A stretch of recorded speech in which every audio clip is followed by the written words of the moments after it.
বিশ্বের জানা অজানা ও নতুন ধরনের প্রতিদিনের প্রশ্ন ও উত্তর পেতে আমার এই চ্যানেলটি সবার আগে সাবস্ক্রাইব করে রাখুন, কারণ আমার এই চ্যানেলে নিত্য নতুন বিষয়ের প্রশ্ন ও উত্তর প্রতিটা দিন দেওয়া হয়। চলুন কথা না বাড়িয়ে ভিডিওটা শুরু করা যাক।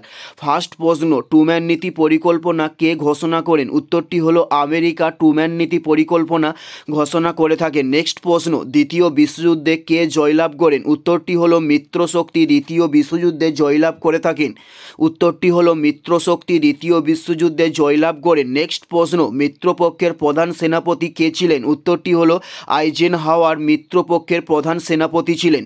নেক্সট প্রশ্ন, করফু দ্বীপটি দখল করেছিলেন কে? উত্তরটি হলো ইতালি করফু দ্বীপটি দখল করেছিলেন। উত্তরটি হলো ইতালি করফু দ্বীপটি দখল করেছিলেন।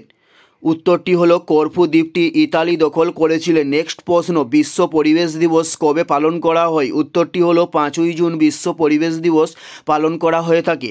উত্তরটি হলো 5ই জুন। নেক্সট প্রশ্ন, ইউরোপের শক্তি সমবায় কবে প্রতিষ্ঠিত হয়? উত্তরটি হলো 1815 সালে ইউরোপের শক্তি সমবায় প্রতিষ্ঠিত করা হয়। উত্তরটি হলো 1815 সালে। নেক্সট প্রশ্ন, শক্তি সমবায়ের মোট কটি অধিবেশন বসে? উত্তরটি হলো 5টি অধিবেশন বসে শক্তি সমবায়ের মোট।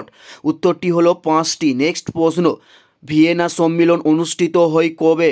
উত্তরটি হলো 1815 সালে ভিয়েনা সম্মেলন অনুষ্ঠিত করা হয়। উত্তরটি হলো 1815 সালে। নেক্সট প্রশ্ন, কূটনীতির জাদুকর কাকে বলা হয়? উত্তরটি হলো মেটারনিখকে কূটনীতির জাদুকর বলা হয়ে থাকে। উত্তরটি হলো মেটারনিখকে কূটনীতির জাদুকর বলা হয়ে থাকে। নেক্সট প্রশ্ন, ভিয়েনা সম্মেলনের সভাপতি কে ছিলেন? উত্তরটি হলো মেটারনিখ ছিলেন ভিয়েনা সম্মেলনের প্রধান সেনাপতি। উত্তরটি হলো মেটারনিখ ছিলেন ভিয়েনা সম্মেলনের প্রধান সেনাপতি। এটাই ছিল এই ভিডিওর লাস্ট প্রশ্ন। আর কোন ধরনের কম্পিটিটিভ এক্সামের ভিডিও আপনারা প্রত্যেকে দেখতে চান অবশ্যই কমেন্টে লিখে জানাবেন। পুরো ভিডিওটা দেখার জন্য আপনাদের প্রত্যেককে অসংখ্য ধন্যবাদ।